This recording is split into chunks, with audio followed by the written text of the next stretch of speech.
శ్రీమాత్రే నమః, శ్రీ గురుభ్యో నమః. అందరికీ నమస్కారం. నేను మీ లక్ష్మణరావు గురూజీ. ఈ రోజున మనందరికీ కూడా చాలా సుదినం. ఎందుకనంటే మన అందరి ఆరాధ్య దైవం మెగాస్టార్ చిరంజీవి గారి తనయుడు శ్రీ రామ్ చరణ్ గారు మరియు శ్రీమతి ఉపాసన దంపతులకు కవల పిల్లలు జన్మించడం జరిగింది.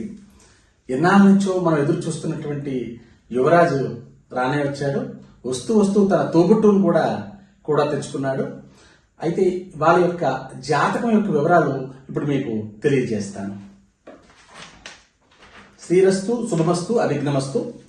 జననీ జన్మ సౌఖ్యానం వర్ధనీ కుల సంపదాం పదవీ పూర్వ పుణ్యానం లిఖ్యతే జన్మ పత్రికాం అన్నారు పెద్దలు.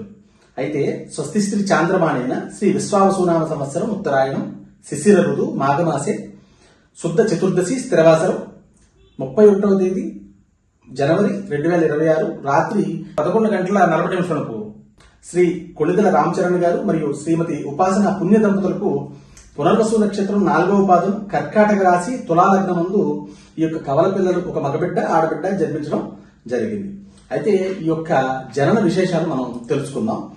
అయితే ఈ యొక్క లగ్నం తులాలగ్నంలో పిల్లలు జన్మించడం పునర్వసు నక్షత్రంలో జన్మించడం జరిగింది. అయితే ఈ యొక్క పునర్వసు నక్షత్రం శ్రీరాముడి యొక్క జన్మ నక్షత్రం అవడం చాలా విశేషం. త్రేతాయుగంలో ఈ యొక్క రాముడికి ఏ విధంగా కవల పిల్లలు జన్మించారో అదేవిధంగా రాముడి నక్షత్రంలో రామ్ చరణ్ గారు మరియు ఉపాసనా దంపతులకు ఈ యొక్క కవల పిల్లలు జన్మించడం జరిగింది.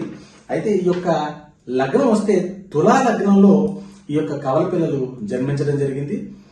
మనం లగ్నాలతో చూస్తే గనక ఈ లగ్నానికి భాగ్యాధిపతి బుధుడు చతుర్థ కేంద్రమందు శుక్రుడితో కలిసి ఉన్నాడు.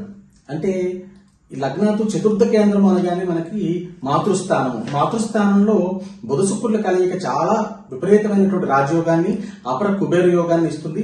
అలాగే భాగ్యంలో గురుడు ఉన్నాడు. ఈ గురు భగవానుడు భాగ్యంలో ఉండడం అంటే తండ్రి స్థానం చాలా బలీయంగా ఉందని అర్థం. అలాగే లగ్నాన్ని గురుడు చూస్తున్నాడు. గురు భగవానుడు ఎప్పుడైతే లగ్నాన్ని చూస్తాడో ఒక తల్లి బిడ్డను ఏ విధంగా చూసుకుంటుందో భగవంతుడు ఈ పిల్లలను ఆ విధంగా సంరక్షిస్తాడు కంటికి రెప్పలా అని చెప్పడంలో ఎంత మాత్రం సందేహం లేదు. అలాగే అత్యద్భుతమైనటువంటి రాజయోగాలు కూడా ఈ యొక్క జాతకంలో కనిపిస్తున్నాయి. బుధ శుక్రులు కలిసినటువంటి అపర కుబేర యోగము, రవి బుధుడు కలిసినటువంటి బుధాదిత్య యోగము, అలాగే భాగ్యంలో ఉన్నటువంటి గురుడు భాగ్య యోగము, ఈ విధంగా పంచమహాపురుష యోగాల్లో అత్యద్భుతమైన యోగాలు ఈ పిల్లల జాతకాల్లో కనిపించడం జరుగుతుంది. ముఖ్యంగా వీరి యొక్క జన్మ జాతకం మనం పరిశీలించినట్లయితే భాగ్యమందు గురువు ఉండడం తండ్రికి చాలా విశేషమైనటువంటి కీర్తి ప్రతిష్టలను, మాతృస్థానంలో పంచగ్రహ కూటమి చేత తల్లికి విశేష ఆదరణ యోగము, ధనయోగము, పుష్టి యోగము, ఈ విధమైనటువంటి అత్యద్భుతమైన యోగాలు ఈ తల్లికి కూడా గోచరిస్తున్నాయి. అదేవిధంగా పంచమంలో పూర్వపుణ్యస్థానంలో పితామహకారకుడైనటువంటి రాహువుని గురుడు చూడడం వల్ల ఈ యొక్క సంతానము వల్ల తాతకు అంటే గ్రాండ్ ఫాదర్ కి ఆయుర్వృద్ధి కలిగేటువంటి విశేషమైనటువంటి ఫలితం కూడా మనకి ఇందులో గోచరిస్తూ ఉంది. ఈ యొక్క పిల్లలు పుట్టిన వేళ విశేషం వల్ల తండ్రికి విశేషమైనటువంటి కీర్తి ప్రతిష్టలు, అలాగే వీళ్ళు పెరిగి పెద్దవాళ్ళైన తర్వాత వీరు కూడా తండ్రిని మించిన తనయులుగా కీర్తిని ఆర్జించడం, అదేవిధంగా ప్రపంచ ప్రఖ్యాతి కాంచడం అనేటువంటిది, మంచి సెలబ్రిటీ అవడం అనేటువంటిది కూడా ఈ యొక్క బాబు జాతకంలో గోచరిస్తా ఉంది.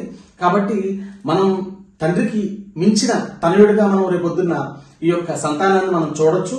కాబట్టి ఈ యొక్క సంతానం ఎవరైతే ఉన్నారో ఆ పిల్లలిద్దరూ కూడా ఆ అమ్మవారు లలితా వట్టారిక దయ వల్ల ఆయురారోగ్యాలతో, అష్టైశ్వర్యాలతో, భోగభాగ్యాలతో తులతూగాలని ఆ అమ్మ పరమేశ్వరి ఆ పిల్లలిద్దరిని కూడా కంటికి రెప్పలా చూస్తూ మన అభిమానులందరి యొక్క ఆయుష్ కూడా పోసుకుని వాళ్ళ నిండు నీడేళ్లు కూడా పరిపూర్ణమైనటువంటి జీవితాన్ని అనుభవించాలని మనం అందరం మనస్ఫూర్తిగా కోరుకుంటూ మన యొక్క శుభాశీస్సులను ఆ పిల్లలకు అందిద్దాం.